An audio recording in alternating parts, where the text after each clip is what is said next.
En Europe, nous avons eu la possibilité, en quelque sorte, de choisir l'humain face à l'économie. Quand on prendra le recul de cette crise, je pense qu'on se souviendra de cette période comme d'une période inédite où tous les pays européens ont fait ce choix d'arrêter ce qui paraissait inarrêtable pour protéger les femmes et les hommes. Ce qui, à mes yeux, est un réflexe, si je puis dire, extraordinairement rassurant. Nous avons collectivement fait le choix de l'humain. On a protégé des vies en arrêtant tout. Et donc tout ce qui paraissait être des tabous absolus, des règles financières, budgétaires, des avancées économiques, a été suspendu pour protéger. C'est notre fierté et nous l'avons fait en même temps avec un choix très solidaire. Ce sont les gouvernements, et la France est sans doute l'un de ceux qui a été le plus volontariste en la matière, qui ont pris la charge, le coût. Et donc en effet, on a constitué ce qu'on appelle une dette Covid, mais c'est simplement qu'on a essayé de protéger à la fois les ménages et les entreprises face à cette crise. Et je suis convaincu que c'est ce qu'il fallait faire. Pour ne pas qu'il y ait d'injustice, encore plus qu'il n'y en avait face à l'épidémie, pour ne pas que nous détruisions parfois des vies, du capital humain, des savoir-faire, de la compétence. Mais nous avons fait ce choix parce qu'on a pu le faire. Beaucoup de pays n'ont pas pu faire ce choix. Et l'injustice mondiale face à cette crise, c'est que beaucoup de pays, à revenus intermédiaires ou de pays pauvres, ont pris la crise de plein fouet et ils ont vécu une crise économique et ils n'ont pas pu faire ce choix-là.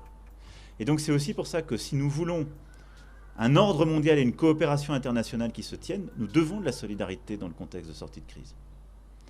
Parce que le plus grave est la crise économique et sociale partout en particulier le continent africain. Et donc nous sommes en train de construire en Europe nos plans de relance.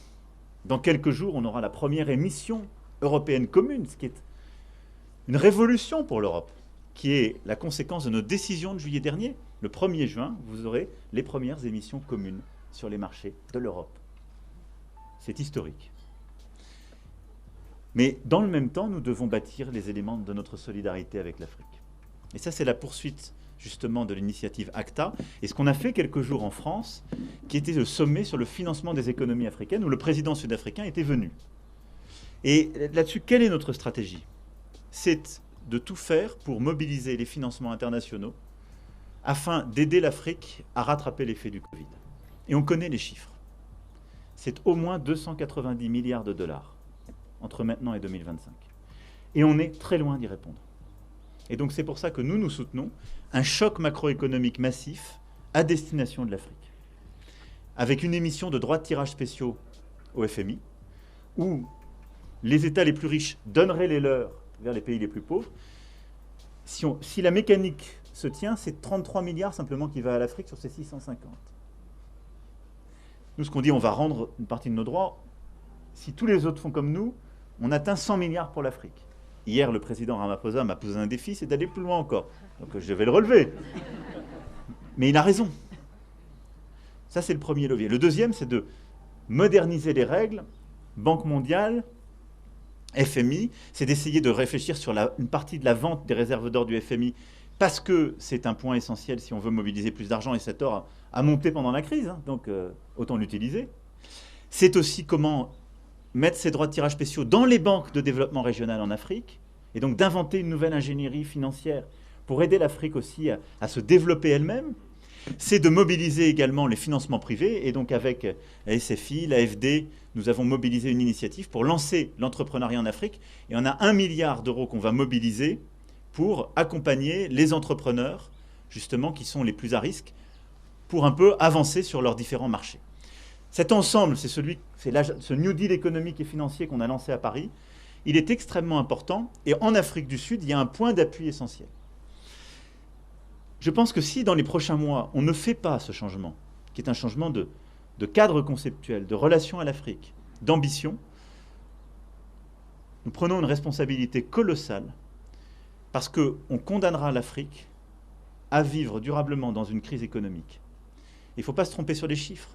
Même si la croissance est là, elle est nettement inférieure à la dynamique démographique en Afrique. C'est une récession en termes réels que l'Afrique vit encore cette année, après l'année dernière. Et donc, aujourd'hui, l'Afrique ne construit pas la croissance qui permet de répondre à ses besoins naturels. L'Afrique est une chance parce que c'est un continent jeune, en plein boom. Vous le savez infiniment mieux que moi. Cette chance devient un cauchemar si on laisse l'Afrique face à ses problèmes seule. Et je parle, l'Afrique ne demande pas d'aide, elle demande un investissement légitime pour qu'elle puisse prendre sa part de réussite. Et nous, Européens, nous avons eu la chance d'avoir cet investissement au sortir de la Deuxième Guerre mondiale. La communauté internationale a investi en Europe massivement pour nous aider à réussir. Et cet investissement solidaire auquel nous croyons avec le ministre, l'AFD, est vraiment ce sur quoi nous voulons avancer. C'est cette philosophie que je voulais partager avec vous parce que, au fond, vous en êtes les dépositaires.